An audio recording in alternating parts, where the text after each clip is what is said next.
I firmly believe that all of this fear mongering currently going on with them talking about potential sleeper cells and the list goes on, I believe that all of this is being done by design because I believe that all of this is going to tie into the coming Palantir digital ID. Concerns about Iranian sleeper cells and kind of what has the Trump administration been doing to kind of monitor these threats? Across the interagency, in full coordination, of course, we're paying attention to any potentialities there.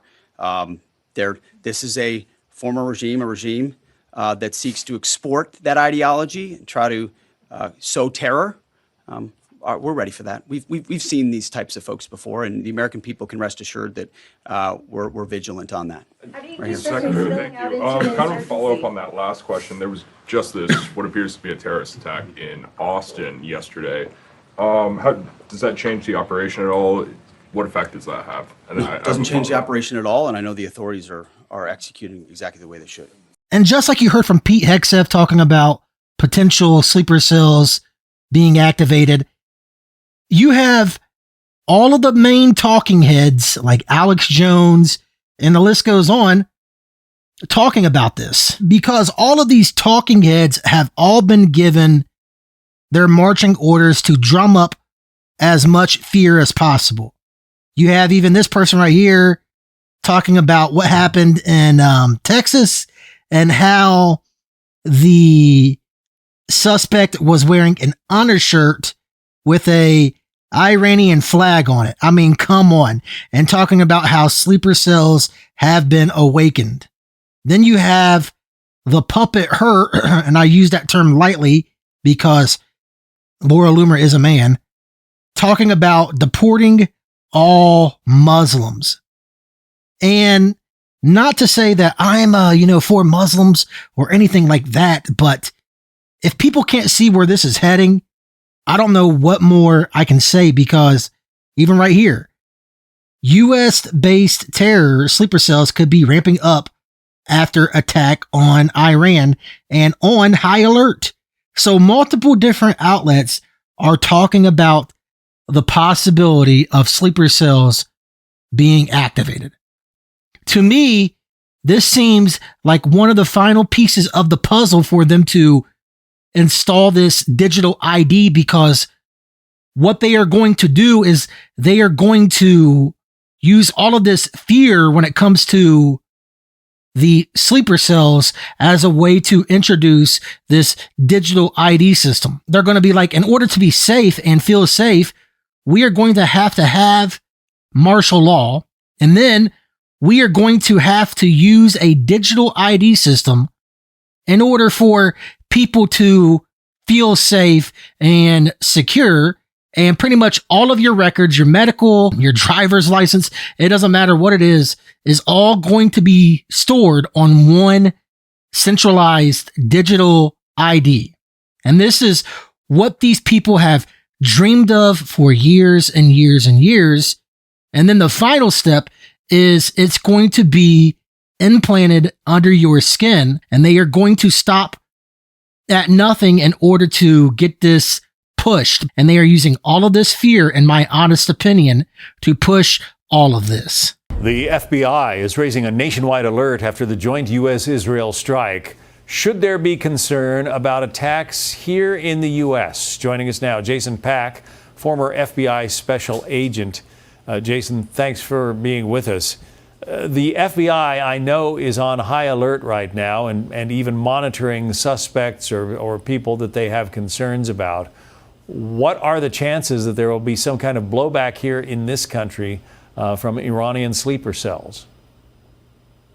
Good morning, John. I think the realistic possibility is that it's possible. So that's why the FBI and the U.S. intelligence community in general has began to do this 24/7 watch. And the good news is, John, is this just didn't start last night. The FBI, the U.S. intelligence community have agents that work these type of investigations throughout the whole year. So when something like this is planned, they'll begin to take a second look at maybe some old cases They'll look at people who are in the U.S.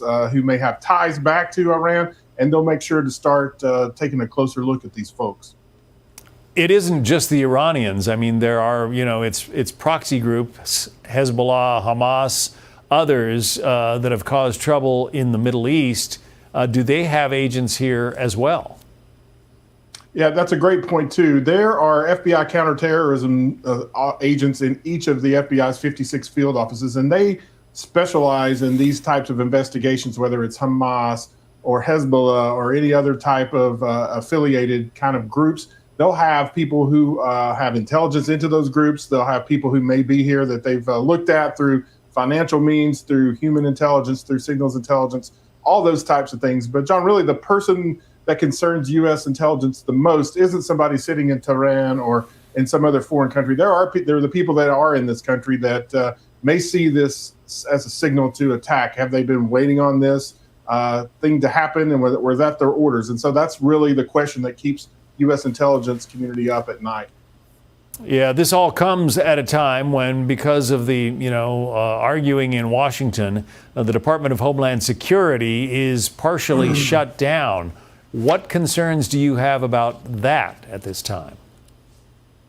Well, the professionals at the Department of Homeland Security and the other agencies will work through this and worry about getting paid later. Their primary job is to protect the United States and its partners. So I know that the DHS has been providing intelligence briefs to state Homeland Security offices, and they're sharing intelligence between the FBI and the other U.S. Intelligence community. So, is it an issue? Yeah, sure, but they're going to do what they got to do to keep Americans safe and worry about getting paid later. Yeah. And it's routine at a time when the U.S. military is undertaking strikes like these. Something else very interesting is, look at this post by Charlie Kirk before he was, unalived, a couple of months before he was, quote unquote, unalived. Keep your head on a swivel. Biden let millions of people into America. Iran might activate some sleeper cells against Americans. So they have been predictably programming this for quite some time. And then you even had a reporter ask Trump if he has some major crisis pretty much planned by the midterms. But it is plain as day what they have planned. They have a massive crisis planned, and I would not be surprised if it is on the scale of another 9/11 type event. I would not be surprised at all, because these people are madmen. And again, as I stated earlier, and they are going to stop at nothing to put the final pieces of their puzzle together. Sir, are you considering a national emergency around the midterm election? There's been reporting that there's an proposed executive order about this. Are you looking at that? Are you considering that? And I harken back yet again to the World Ahead 2026 edition of The Economist magazine. And look at all of the predictive programming on this cover, all of these tanks and everything else, all of this chaos. And that's what we are currently seeing. We are seeing a bunch of chaos.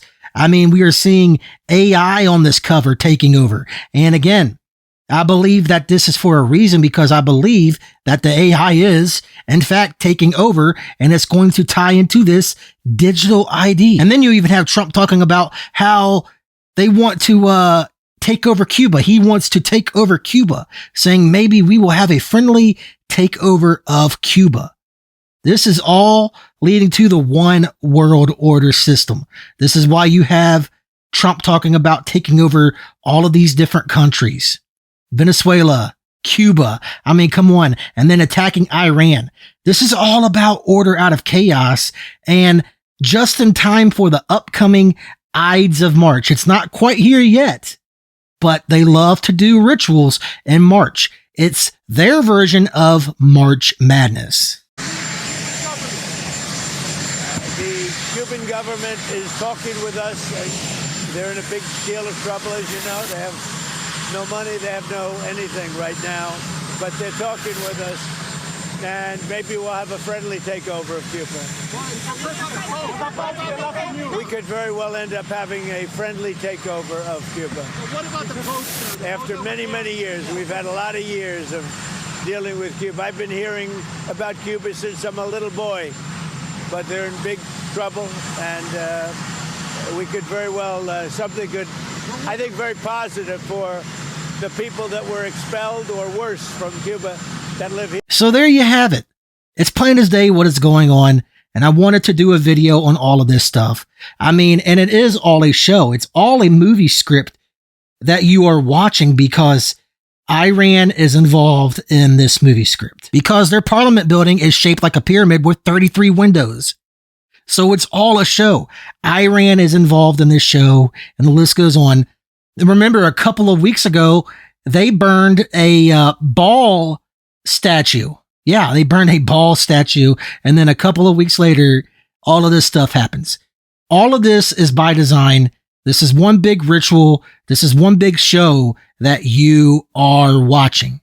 And honestly, I wonder if things are going to go from bad to worse, because it is going to get worse, as I've already stated, because their end goal is this digital ID takeover, this Mark of the Beast system.